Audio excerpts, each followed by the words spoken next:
मेरे प्यारे देशवासियों, आप सभी को नमस्कार। आज इस पेंशन भोगी सम्मेलन में आप सभी के बीच उपस्थित होकर मुझे बहुत खुशी हो रही है।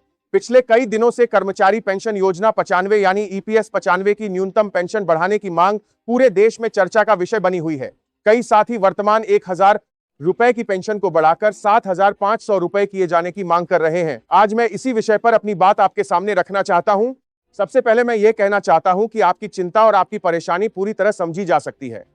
कई वर्षों पहले तय की गई 1000 रुपए की पेंशन आज की महंगाई के दौर में पर्याप्त नहीं मानी जा सकती। क्या इतनी राशि में किसी बुजुर्ग का दवा, राशन और दैनिक खर्च आसानी से चल सकता है? शायद नहीं।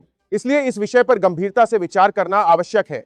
लेकिन साथियों, किसी भी बड़े फैसले के साथ देश की आर्थिक स्थिति और पेंशन कोष की मजबूती का भी ध्यान रखना पड़ता है। यदि बिना पूरी तैयारी के अचानक बहुत बड़ी बढ़ोतरी कर दी जाए तो भविष्य में पेंशन व्यवस्था पर अतिरिक्त वित्तीय बोझ पड़ सकता है। हमारी कोशिश यह आदिका की बारह है, जेनी बाद ने जीटीपीआईए एनरसी के साथ मारा यहां पर होनी चाहिए कि आज का फैसला आने वाले वर्षों में भी टिकाऊ साबित हो।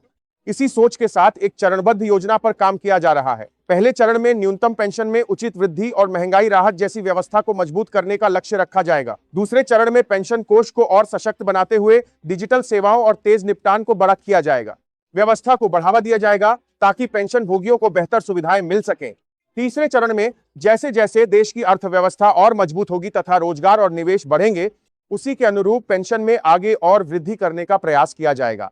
उद्देश्य यही रहेगा कि बुजुर्गों को सम्मानजनक जीवन मिले और भविष्य की पीढ़ियों के लिए भी पेंशन व्यवस्था सुरक्षित बनी रहे। हमारी प्राथमिकता केवल आज की समस्या का समाधान करना नहीं, बल्कि आने वाले वर्षों के लिए एक मजबूत और भरोसेमंद पेंशन प्रणाली तैयार करना है। देश के हर बुजुर्ग, हर कर्मचारी और हर पेंशन भोगी को सम्मान मिले, यही हमारा लक्ष्य होना चाहिए। आप सभी का सहयोग और विश्वास इस दिशा में सबसे बड़ी ताकत है। आइए मिलकर ऐसी व्यवस्था बनाएं जो आज भी मजबूत हो और आने वाले समय के लिए भी सुरक्षित रहे। आप सभी का बहुत बहुत धन्यवाद।